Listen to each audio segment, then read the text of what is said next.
ஸ்ரீ அக்னி புராணம் 34ஆம் பகுதி. படைகள் படைக்கலன்கள்.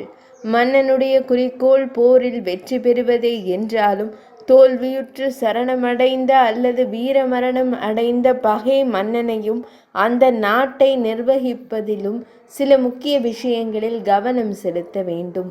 போரை உடனே நிறுத்தி கொள்ளையடிப்பதை நிறுத்துவது, பசு பிராமணர், பெண்களுக்கு பாதுகாப்பு, ஆலய பராமரிப்பு இவற்றிற்கு பாதகமின்றி நடந்து கொள்ள வேண்டும். போர் முடிந்து அமைதி ஏற்பட்ட பின்னரே திறமை காட்டியவர்களுக்கு பரிசுகள் பதவிகள் அளித்து கௌரவிக்க வேண்டும். போரில் படைகளை கட்டுக்கோப்பு குலையாமல் வியூகங்கள் அமைக்க வேண்டும். அவை பல வகை: மகர வியூகம், கருட வியூகம், அர்த்த சந்திர வியூகம், வஜ்ர வியூகம், சகட வியூகம், மண்டல வியூகம், சர்வதோபத்திரி வியூகம், சூசி வியூகம் என்பவை. வியூகத்தில் 5 பகுதிகள். முதலாவது உடல், 2, 3வது அதன் பக்கங்கள், 4, 5 இருபக்க சிறகுகள்.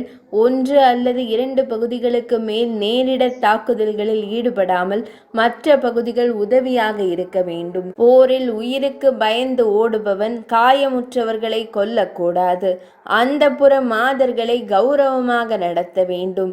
வெற்றி முழக்கத்துடன் நாடு திரும்பிய மன்னன் முக்கியமான 2 காரியங்களை உடனடியாக கவனிக்க வேண்டும்.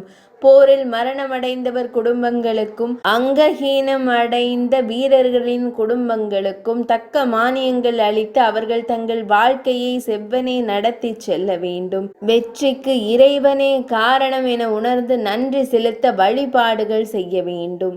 படைக்கலங்கள். அரசனுடைய சாமரம், தங்க கைப்பிடியுடன் குடையின் மீது அன்னம், மயில், கிளி, நாரை, ஏதாவது ஒரு பறவையின் இறகுகளை கொண்டு மூடப்பட்டிருக்க வேண்டும். அந்தணர் குடை சதுரமாகவும் அரசன் குடை வட்டமாகவும் வெண்மை நிறத்திலும் இருக்க வேண்டும். காம்பு 28 அடி நீளம் இருக்க வேண்டும். குறுக்கு கட்டைகள் ஷீர மரத்தால் செய்யப்பட்டிருக்க வேண்டும். ஓரங்களில் முத்துக்களாலான பதக்கங்களும் குஞ்சங்களும் தொங்க விடப்பட்டிருக்க வேண்டும். வில்லின் காம்பு இரும்பு, மாட்டுக்கொம்பு அல்லது மரத்தினால் செய்யப்பட்டிருத்தல் வேண்டும். அதன் நாண் மூங்கில், நார் அல்லது வேறு பொருள்களால் ஆகியதாக இருக்க வேண்டும்.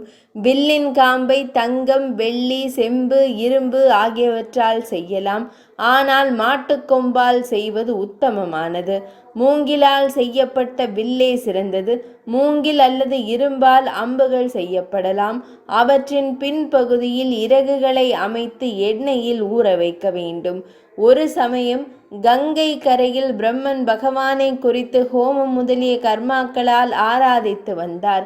ஓர் அரக்கன் அங்கு வந்து தடைகள் உண்டாக்க எண்ணினான். அப்போது அக்னி தேவர் தோன்றினார். மற்ற தேவர்களும் அவரை வணங்கினர்.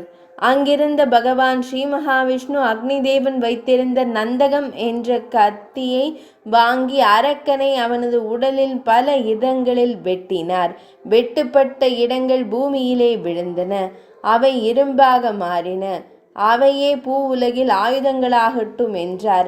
எனவே ஆயுதங்கள் இரும்பால் செய்யப்படுகின்றன. உத்தமமான வாள் 50 விரற்கடை நீளம் இருக்க வேண்டும். கத்தி மோதும் போது சிறு மணி எழும்பும் ஓசையை போல் ஒலி எழுப்பின் அது சிறந்தது.